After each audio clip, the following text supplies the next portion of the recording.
접종률 88%예요. 포르투갈에서 오미크론 집단 감염이 발생했다고 해요.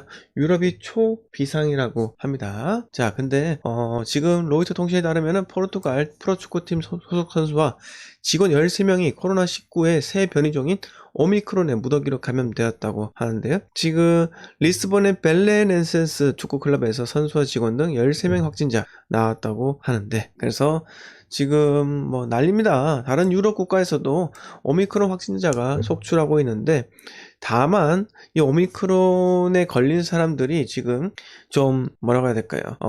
이 확산 속도, 전파력은 상당히 빠른데 불구하고 증상이 좀 약하다고 합니다.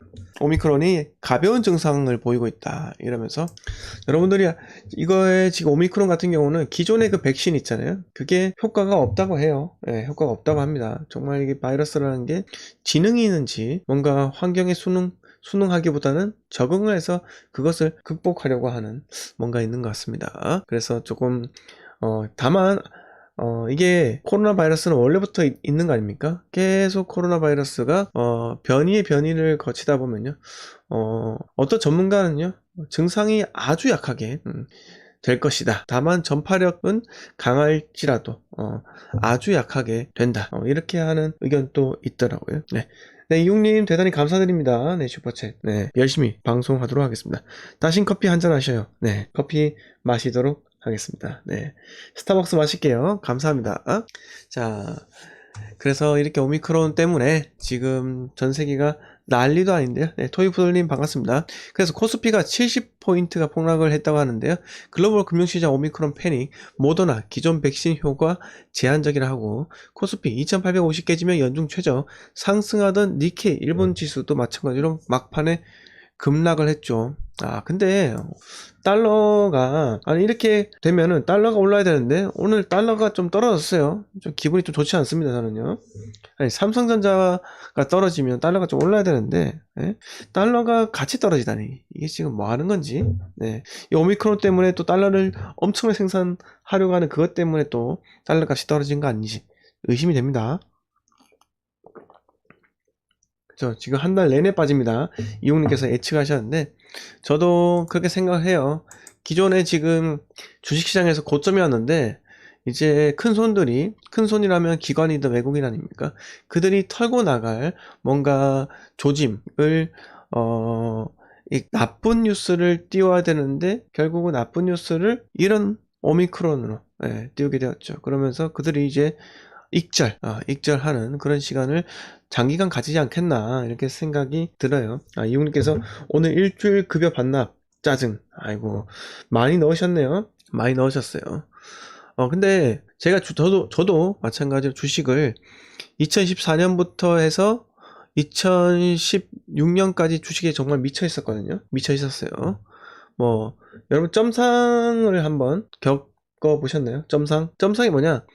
장 초부터 장이 시작하자마자 상한가, 그리고 장 끝날 때도 하한가입니다. 매물도 없고요. 네, 그럼 바람구멍 숭숭 난다 해가지고, 뭐 바람구멍 해가지고 거기에 정말 큰 세력들이 들어와 있다 라는 건데, 점상도 경험한 적이 있어요.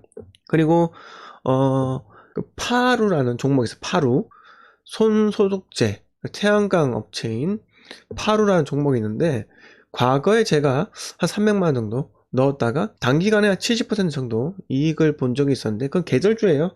계절마다 황사든 뭐든 간에 유행 때문에 이렇게 폭등을 하는데, 폭등하고 바로 꺼집니다. 근데 제가 그때 우연히 주식에 미쳐 있을 때 파루라는 종목에 300만원 넣고 한 일주일인가요? 2주일 기다렸나? 한 10% 빠지더라고요. 그래서 짜증나지만 그래도 견뎠죠. 근데 갑자기 메르스라는 게 터지더라고요. 중동에서 건너온 메르스 호흡기 질환. 와, 이것 때문에 파루가 급등을 하는데 한 60% 정도, 60% 정도 폭등을 했습니다. 그래서 저도 그 정도 벌고 와이프도 그 정도 벌고 해서 나왔습니다. 그러다가 이제 주식을 이제 그만둔 것 같아요. 부동산에 좀 매진을 하게 되면서, 내가 매일매일 스트레스 받는 거에 왜 굳이 해야 될까? 라는 의문이 들면서 주식은 손을 떼게 되었습니다. 뭐 재미로 한 주씩 사는 거는 한 주씩 모아간 적도 있었지만요. 대북주도 많이 했었고, 그 과거에는 그 시멘트주도 많이 했었어요. 근데 결국은 이 부동산의 이 수익, 안정적인 그 수익, 거기에 비하면요, 이 주식은 참 어렵죠. 어려워요. 저는 주식이 너무 어려워가지고 하진 않습니다. 이제. 그런데 저는 이렇게 주식 시장이 이제 장기간 하락을 하게 된다라고 하면은 이제 제가 투자할 거는요. 이제 은행 금리가 오르기 때문에 주식시장에 있던 자금들도 많이 빠져나갈 거예요. 근데 제가 이제 투자를 또 할 거는 그겁니다. 뭘 할 거냐면요. 저는 삼성전자 우선주 있죠. 좀 더 빠지면은 만약에 살 생각은 있고요.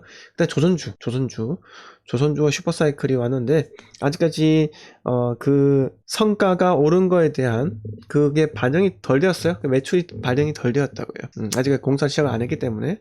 그래서 한 22년 하반기부터는 좀 폭등을 하지 않겠나 이렇게 생각이 들면서 조선주를 좀 살 생각은 하고 있습니다. 자, 그래서 주식은 무섭고 그 대신 여러분들 부동산 투자는 계속 꾸준히 해야 됩니다. 자, 오늘 제가 말씀드리는 그 주제 그걸 보시고 여러분들도 한번 생각을 한번 해보시기 바래요. 자, 다음 뉴스입니다.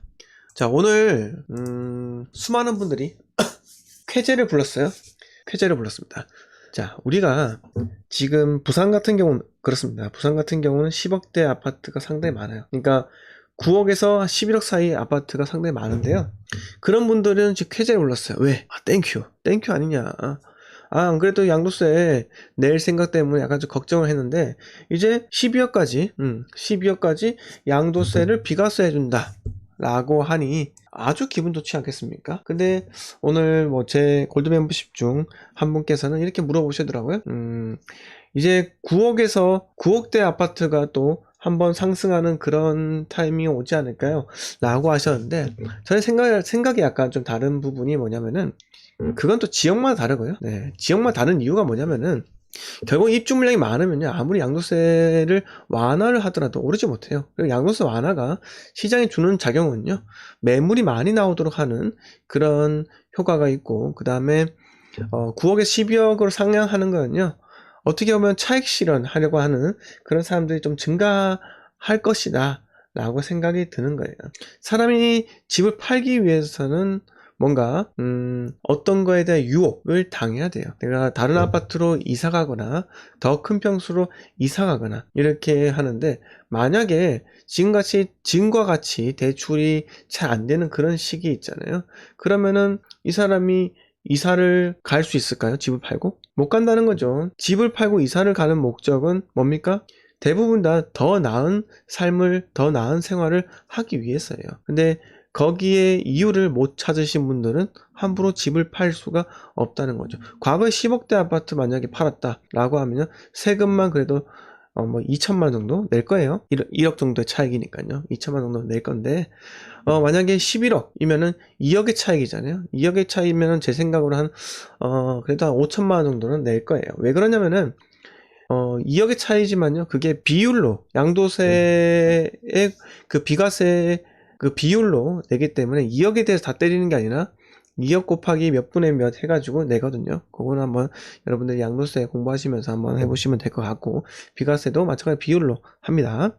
그러면서 이제 제가 드리고 싶은 말씀은 9억에서 12억으로 이제 기준이 상향됐다. 3억이 더 올랐는데 그러면은 이제 팔아야겠다. 라고 마음먹는 사람들이 조금 더 많아질 수 있다라는 겁니다. 그래서 제 생각은요, 지역마다 다르겠죠. 근데 이 대구나 뭐 인천이나 특히 입주 물량이 어마어마하게 많은 현재도 어마어마하게 많은 그런 지역들 있잖아요.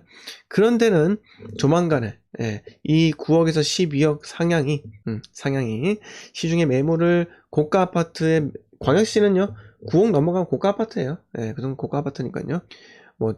서울은 9억 넘어가면요 그냥 평범한 아파트도 안 되지만은 광역시에는요 9억 넘어가면은 고가 아파트입니다. 그래서 그런 곳들은 입주 물량이 특히 많은 대구나 인천 같은 경우는요 어떻게 된다? 매물들이 증가를 하게 될 겁니다. 꿈나무님께서 대구 언제 해제될지 기대됩니다 라고 하시는데요 12월 달에 또 주거정책심의위원회가 있다고 얘기를 해요. 그때 해제가 될 수 있고요. 지금처럼 양도세 기준 완화 또는 또 양도세 한시적 인하 뭐 이런 것들 지금 언급이 되잖아요. 언급이 되잖아요. 그러면은 이게 무슨 말이냐라고 하면은 지금 3월 달에 대선을 정말 걱정한다는 겁니다. 부동산 때문에 결국 이 정권이 망하지 않았습니까? 결국 부동산 때문이에요. 집값 오르고 세금 많이 걷고 그게 다 아닙니까? 왜? 다음 정권도 우리가 해먹겠지라고 생각을 해서 집값을 미친듯이 올린 겁니다. 근데 국민들이 전혀 미개하지가 않죠. 국민은 정말 똑똑합니다. 왜? 국가에서 트레이닝 시켜줬잖아요. 매월 계속 부동산에 대한 규제를 발표하고요. 나는 1주택자라서 신경을 쓰고 싶지 않은데 자꾸 1주택자도 못 살게 굴게 굴고 있잖아요. 못 살게 굴었잖아요. 종부세를 계속 올리고요.